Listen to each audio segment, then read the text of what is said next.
নিয়ে ক্রিকেট খেলে কখনো কোনো ক্রিকেটারকে যখন কোনোভাবে অসম্মান করা হয় এই জন্য আমরা সকলে মর্মাহত। ভারতের একটা ডোমেস্টিক ক্রিকেট এবং ডোমেস্টিক ক্রিকেটে কার না দেখানো এটা আমাদের সরকারের ডিসিশন এবং এটা আমাদের এখানে আমরা বলবো যে সরকার যেহেতু এটা তথ্য মন্ত্রণালয় সিদ্ধান্ত নিয়েছে, আমাদের পক্ষ থেকে আমাদের এখানে কিছু বলার নেই। তবে এটা ঠিক যে আমরা যে সরকার যে সিদ্ধান্ত নেয় সেটা আমরা সমর্থন করি। আমরা তো জানি না কি ফিডব্যাক আসবে, তবে আমরা যে ক্লজগুলো দিয়েছি সেগুলো উইদিন দি এমপিওর মধ্যে আছে। বিসিসিআই এর সাথে আমাদের যোগাযোগ নেই।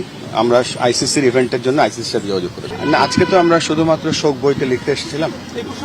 এই প্রসঙ্গে আমরা কোনো এখনো আলোচনা হয়নি।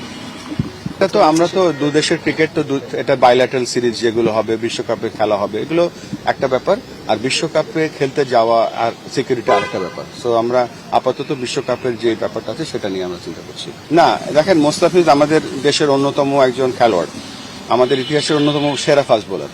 এবং আমরা এখানে ফারুক ভাই আছেন, খালেদ মাসুদ পাইলট আছেন, এখানে অনেক ক্রিকেটার্সরা এখানে আছেন।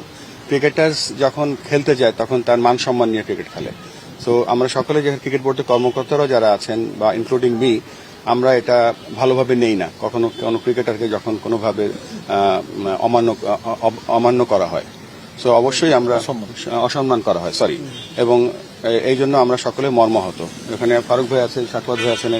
আপনাদের এটা তো ধরেন ভারতের একটা ডোমেস্টিক ক্রিকেট এবং ডোমেস্টিক ক্রিকেটে কার না দেখানো এটা আমাদের সরকারের ডিসিশন এবং এটা আমাদের এখানে আমরা বলবো যে সরকার যেহেতু এটা তথ্য মন্ত্রণালয় সিদ্ধান্ত নিয়েছে, আমাদের পক্ষ থেকে আমাদের এখানে কিছু বলার নেই। তবে এটা ঠিক যে আমরা যে সরকার যে সিদ্ধান্ত নেয় সেটা আমরা সমর্থন করি।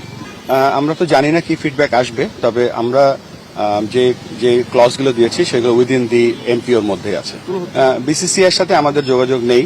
আমরা আইসিসির ইভেন্টের জন্য আইসিসির সাথে যোগাযোগ করেছি। না, আজকে তো আমরা শুধুমাত্র শোক বইটা লিখতে এসেছিলাম। এই প্রসঙ্গে আমরা কোনো এখনো আলোচনা হয়নি। এটা তো আমরা তো দু দেশের ক্রিকেট তো এটা বাইল্যাটারাল সিরিজ যেগুলো হবে, বিশ্বকাপে খেলা হবে, এগুলো একটা ব্যাপার। আর বিশ্বকাপে খেলতে যাওয়া আর সিকিউরিটি আরেকটা ব্যাপার। সো আমরা আপাতত বিশ্বকাপের যে ব্যাপারটা আছে সেটা নিয়ে আমরা চিন্তা করছি। না, দেখেন, মোস্তাফিজ আমাদের দেশের অন্যতম একজন খেলোয়াড়, আমাদের ইতিহাসের অন্যতম সেরা ফাস্ট বোলার। এবং আমরা এখানে ফারুক ভাই আছেন, খালেদ মাসুদ পাইলট আছেন, এখানে অনেক ক্রিকেটার্সরা এখানে আছেন। ক্রিকেটার্স যখন খেলতে যায় তখন তার মান সম্মান নিয়ে ক্রিকেট খেলে। তো আমরা সকলে যে ক্রিকেট বোর্ডের কর্মকর্তারাও যারা আছেন বা ইনক্লুডিং মি, আমরা এটা ভালোভাবে নেই না কখনো কোনো ক্রিকেটারকে যখন কোনোভাবে অমান্য করা হয়।